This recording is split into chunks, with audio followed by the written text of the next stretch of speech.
Não, eu vou a cada 15, 20 dias em média. Eu junto as agendas todas de quinta a domingo, entendeu? Melhor. Inclusive, Carlos está vindo, né, também, né?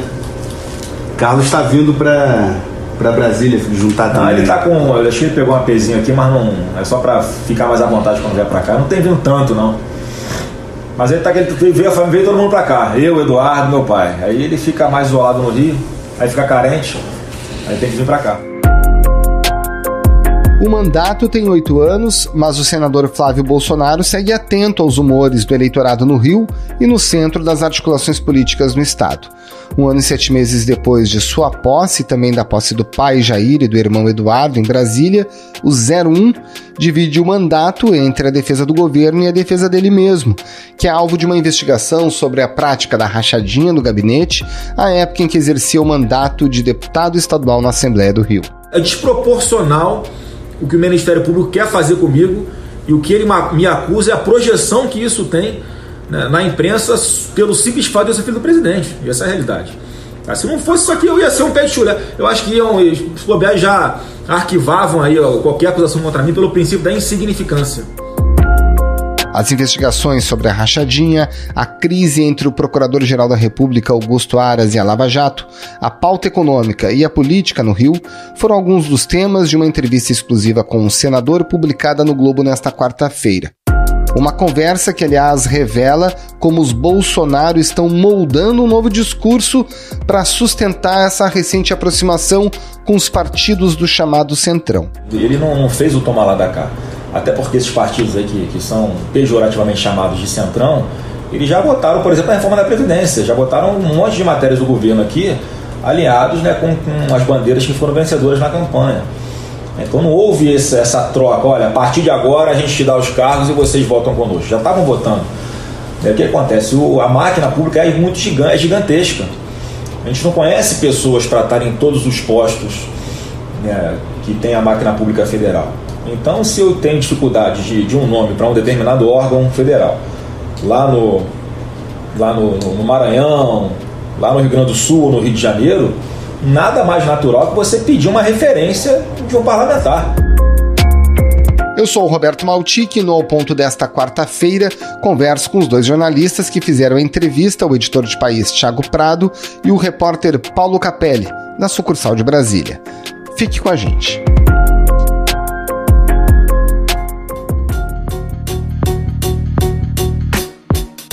Paulo Capelli e Thiago Prado, começando por você, Thiago. Naturalmente, o caso da rachadinha do ex-assessor Fabrício Queiroz é o que desperta a maior curiosidade, uma investigação longa que já tem muita informação. Como é que o senador explicou essas evidências, algumas delas bastante relevantes, que já foram apontadas pela investigação do Ministério Público do Rio?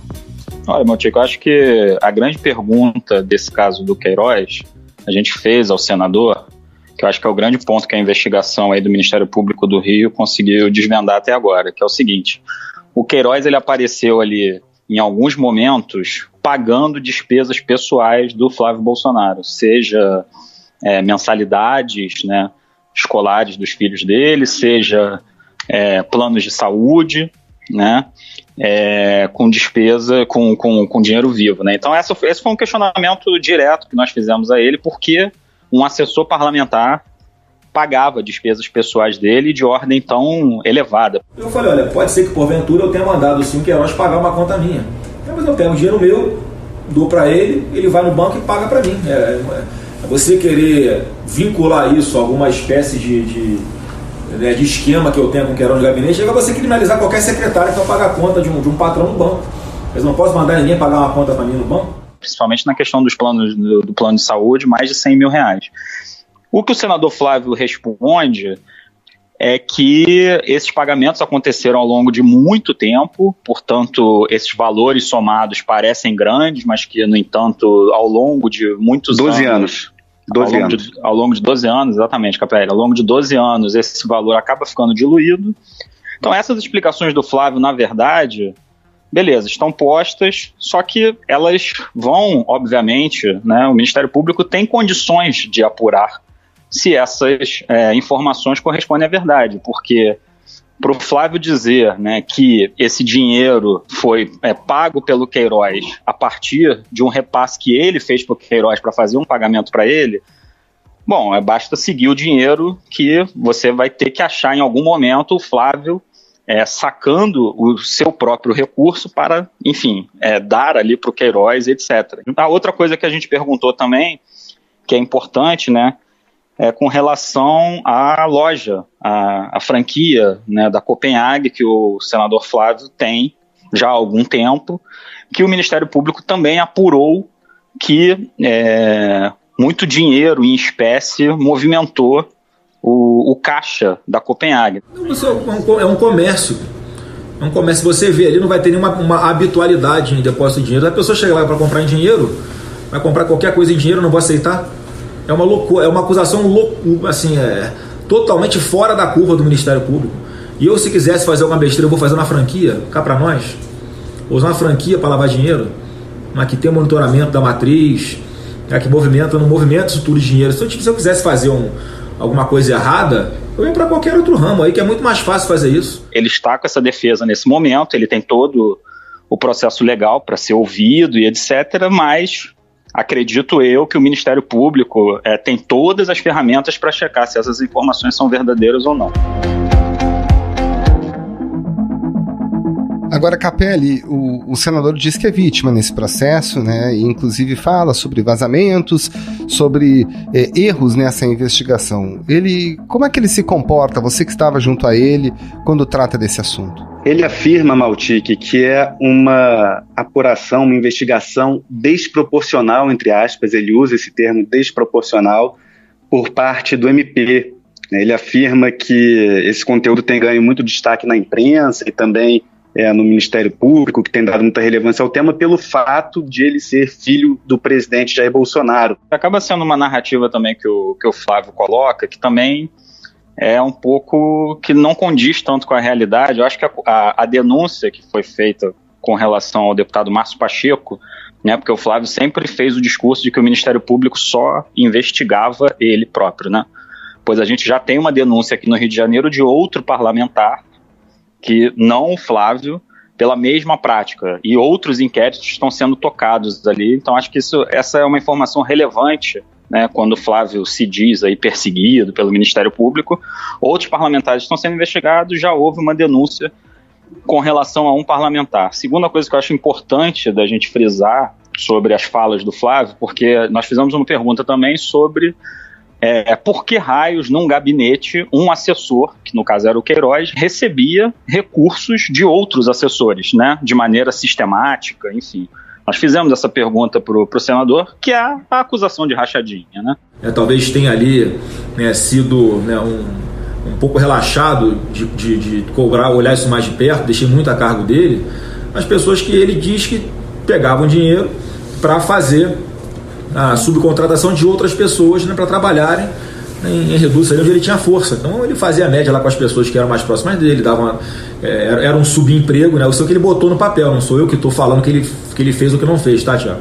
Ele colocou isso no papel, tá? Mas assim, quando você olha o todo ali, o todo que ele está sendo acusado de fazer movimentação atípica, mais de 80% daqueles recursos, né, que passaram pela conta do Queiroz é de familiares dele. Então qual o crime que tem do cara ter um acordo lá com a mulher, com a filha, de ele administrar o dinheiro da família? Zero, não tem problema nenhum. Tá? Então assim, e as pessoas trabalhavam, todo mundo trabalhava no meu gabinete, né? Outra coisa que o MP perguntou, eu fui falando ali como é que é o trabalho de cada um, em cada lugar. Tá? Mas quem realmente tinha ali o domínio sobre isso era o Queiroz, porque ele tinha feito a indicação e ele cobrava o resultado nas urnas. E nos locais onde o Queiroz tinha força, eu sempre fui muito bem votado, tá? Então, assim, eu não tinha o que reclamar do trabalho dele. Do que é um problema também, na verdade. Assim, o Flávio, na verdade, isso não poderia acontecer. Claro que aí ele não vai entrar na corrupção, ele não vai entrar na lavagem de dinheiro com isso, mas a gente tem um problema aí, caso fique configurado que o dinheiro do gabinete abastecia pessoas fora do gabinete, isso administrativamente não está correto ali na Alerj, mas é a explicação que o Flávio apresenta até o momento para o Queiroz receber tantos depósitos de outras pessoas do gabinete. Tem uma questão, Maltic, que eu queria abordar também ainda referente a esse caso, sobre uma pergunta que fizemos, ao senador Flávio Bolsonaro sobre o fato de Queiroz pagar cerca de R$100 mil em cash quando ele ficou internado no Hospital Albert Einstein, lá em São Paulo, né, que é um hospital de ponta, e perguntamos se isso surpreendeu o senador. Reportagem que mostrou até que o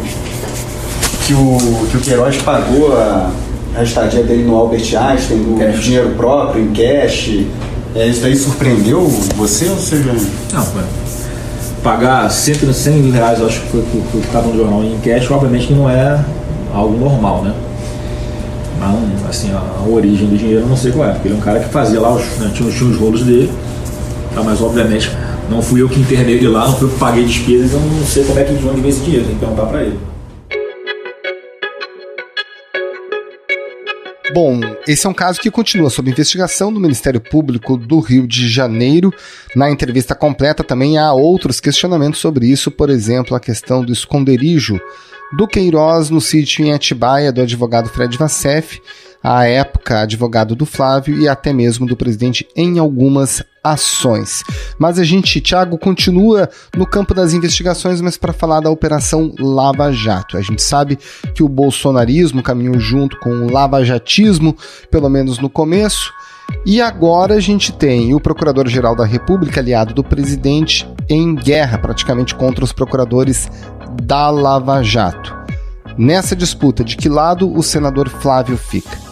O Aras, ele assumiu ali a PGR com uma clara agenda de ajuste na Operação Lava Jato. E o que é curioso na entrevista do Flávio é que ele se mostra em sintonia com a agenda de ajuste do Augusto Aras. A minha avaliação tem que os excessos que porventura tenham acontecido precisam sim ser investigados e providências ser tomadas. Se há uma suspeita, não digo a Lava Jato, agora, se há suspeita em qualquer investigação de que, por exemplo, alguém que tem um foro prerrogativa de função está sendo investigado por alguém de primeira instância, por que isso? Será que tem algum interesse político por trás? Ele faz a analogia com o caso dele, né? Ele diz que, no caso do Ministério Público do Rio, esse será um debate nos tribunais superiores brasileiros se o Flávio tem algum foro privilegiado, que no caso seria o órgão especial do Tribunal de Justiça, ou se o juiz itabaiano no Rio pode continuar tocando as investigações. O Flávio acredita que ele tem direito a esse foro privilegiado dos tempos dele de Assembleia Legislativa. Então ele fez essa crítica à Lava Jato e é interessante ver um integrante da família Bolsonaro, 2 anos depois da eleição em que a Lava Jato foi um pilar do discurso bolsonarista, fazendo críticas à Lava Jato. Acho que é uma guinada interessante da gente reparar nessa entrevista. Agora, Capelli, seguindo no campo das guinadas, a relação do Centrão com o governo. O senador Flávio Bolsonaro, a gente já sabe, tem um perfil mais político entre todos os irmãos e na família Bolsonaro. Como é que ele vê essa aproximação cada vez maior do Centrão com o presidente? Sim, o senador Flávio Bolsonaro, como você bem disse, ele é considerado um dos mais moderados da família, né? O menos radical no bolsonarismo da família, e ele defende, né, esse apoio com o Centrão. Ele diz que o Centrão, antes mesmo de integrar mais efetivamente o governo com cargos, que o Centrão já votava no pautas importantes, como a reforma da Previdência. O Centrão apoiou o governo federal. E ele faz uma ressalva de que as indicações não partem para ministérios. Ele fala que ele reconhece que há indicações, mas diz que, diferentemente de governos anteriores, desta vez não há indicações para ministérios, o que, na concepção dele, blindaria o governo de escândalos de corrupção como os que aconteceram em gestões passadas. Nós fizemos essa pergunta: qual é a régua para aceitar uma nomeação? E o curioso é que o senador Flávio colocou uma régua altíssima, um sarrafo que abre brecha para quase todo mundo investigado assumir cargos, porque ele diz que a condenação em segunda instância deveria ser uma régua para não assumir um cargo no governo Bolsonaro. Ora, diante dessa régua, o Centrão vai ficar muito feliz, realmente, porque vários investigados e citados, e mesmo até condenados em primeira instância, poderiam assumir cargos no governo federal.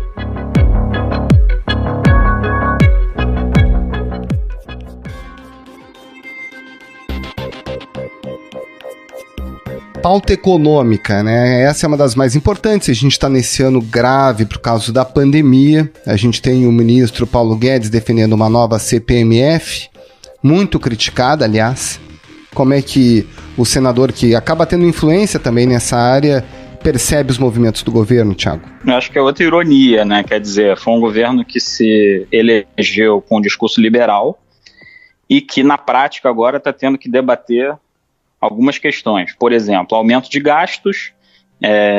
Então é um governo que admite que, e aí o Flávio, a gente perguntou sobre esse embate interno no governo, acho que desde aquela reunião de 22 de abril, exibida após a saída do ex-juiz Sérgio Moro, ficou claro o embate entre o Rogério Marinho e Paulo Guedes ali, e Braga Neto, com relação à expansão de gasto público. E o Flávio se mostra favorável a essa expansão de gasto público. A palavra final vai ser do presidente, mas que o Paulo Guedes vai ter que dar um jeito de arrumar mais um dinheirinho para que a gente dê continuidade a essas obras, né, que têm um impacto social e na infraestrutura gigantesco.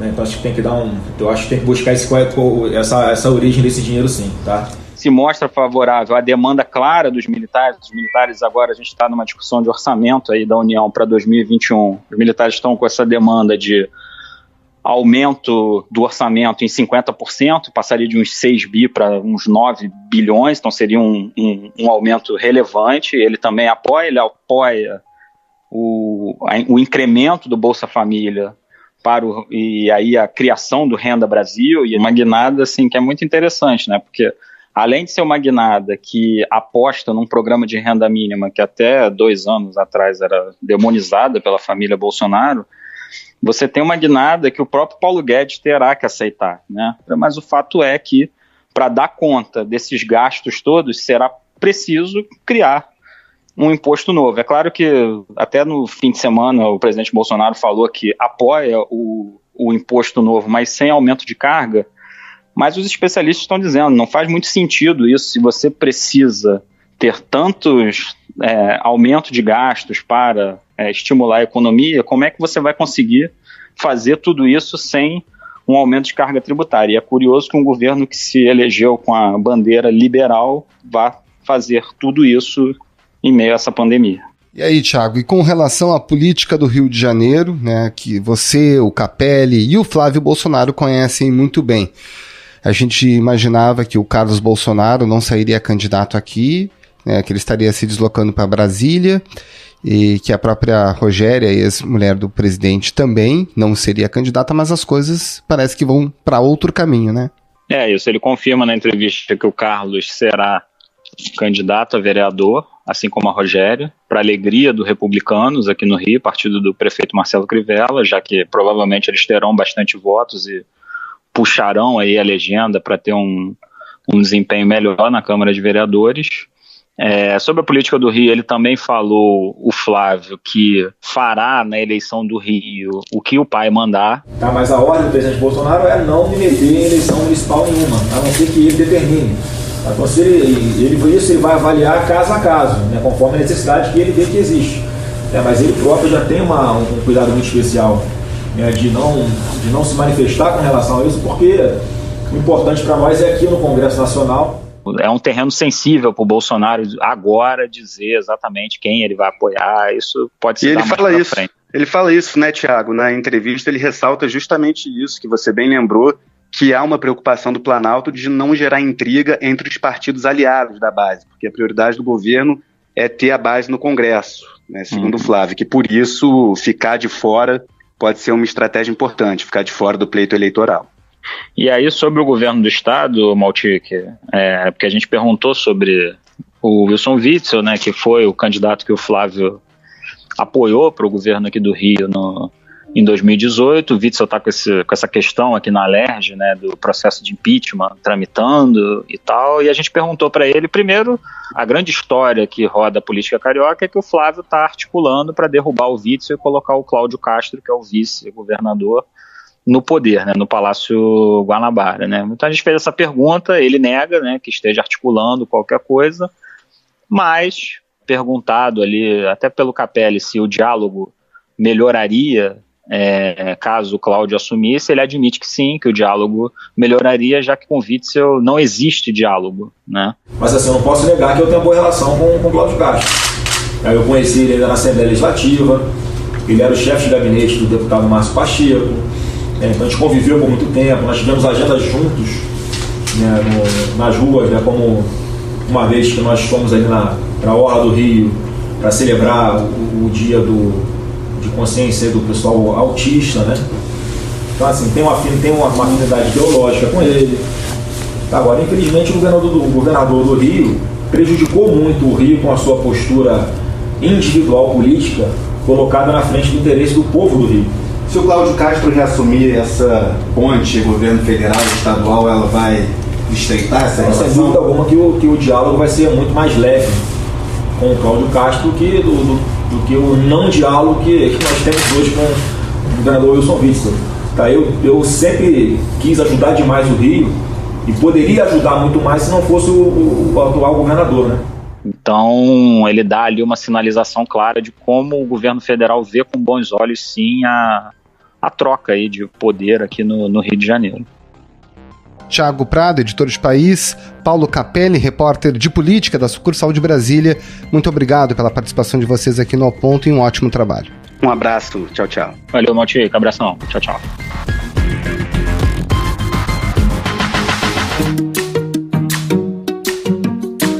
Esse foi o Ao Ponto de hoje, o podcast diário da redação do Globo. Nessa conversa, a gente conta com a participação de toda a equipe do jornal, as mesmas pessoas que levam até você informação e análise de qualidade todos os dias. Quer saber mais? Assine o Globo. Acesse assineoglobo.com.br e confira todas as notícias e reportagens especiais. Lembrando, o material de utilidade pública relacionado ao novo coronavírus está aberto no site também para quem não é assinante. A edição é do João Guilherme Lacerda. Tchau!